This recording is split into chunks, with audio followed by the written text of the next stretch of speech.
Good morning मेरे प्यारे बच्चों, ध्यान दीजिए।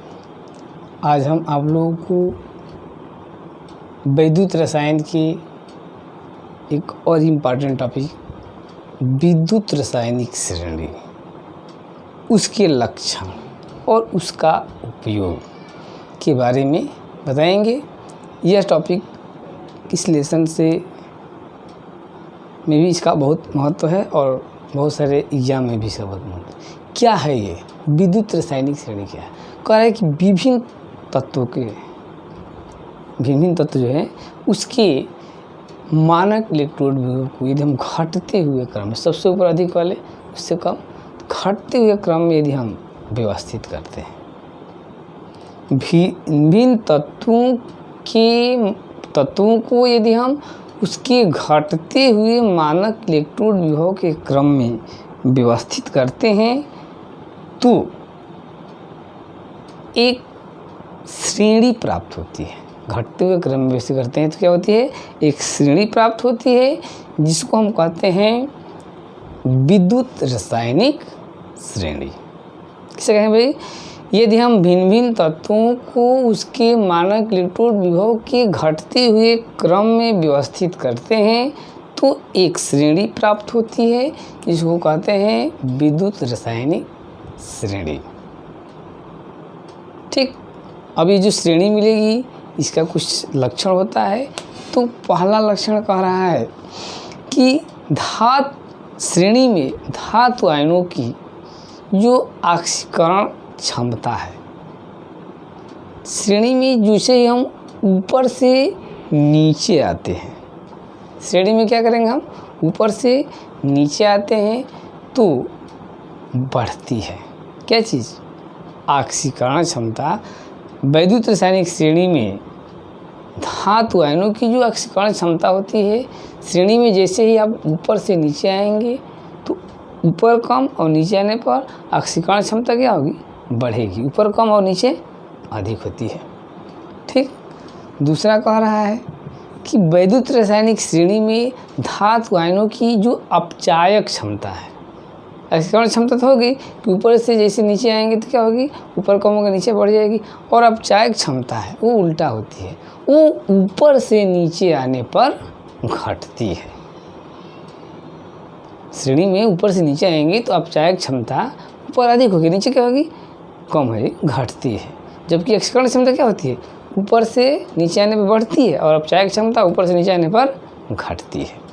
अब इस श्रेणी में लक्षण ये है कि श्रेणी में हाइड्रोजन से जो भी ऊपर रखी गई धातुएं हैं, ये हाइड्रोजन है, इससे ऊपर जितनी भी धातुएं रखी गई है वह अम्ल से हाइड्रोजन को विस्थापित कर देती है, क्योंकि अधिक सक्रिय होती है। और जो श्रेणी में नीचे हैं वो अम्ल से हाइड्रोजन को विस्थापित नहीं करती।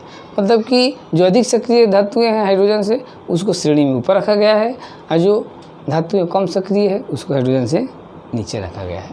तो ये लक्षण हो गया। अब हम इसको उपयोग कहाँ करते हैं भाई?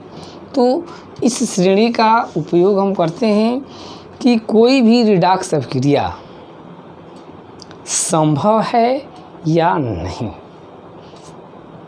दिया रहेगा, एक पेयर अभिक्रिया दिया रहेगी युग्म, और यह जो है कि क्वेश्चन किया जाए क्या यह अभिक्रिया संभव है या नहीं। तो उस सेल का आप हम मानक इलेक्ट्रोड विभव निकालते हैं, और यदि उसकी वैल्यू धनात्मक हो जाएगी, इस श्रेणी में जो वैल्यू दिया है वो वैल्यू को रख देंगे मान को, तो यदि धनात्मक मान आता है तो अभिक्रिया संभव होगी। और इस श्रेणी के अनुसार जो वैल्यू दिया हुआ है, यदि उसका मान ऋणात्मक आएगा तो अभिक्रिया संभव नहीं है। ठीक है ना? और कोई भी गैल्वेनिक सेल है, उसका EMF फाइंड करना है, तो इस श्रेणी की सहायता से हम किसी भी गैल्वेनिक सेल के EMF को ज्ञात कर सकते हैं। ठीक है? किसी भी जो है कि विद्युत सेल का EMF क्या कर सकते हैं? हम ज्ञात कर सकते हैं। Second number.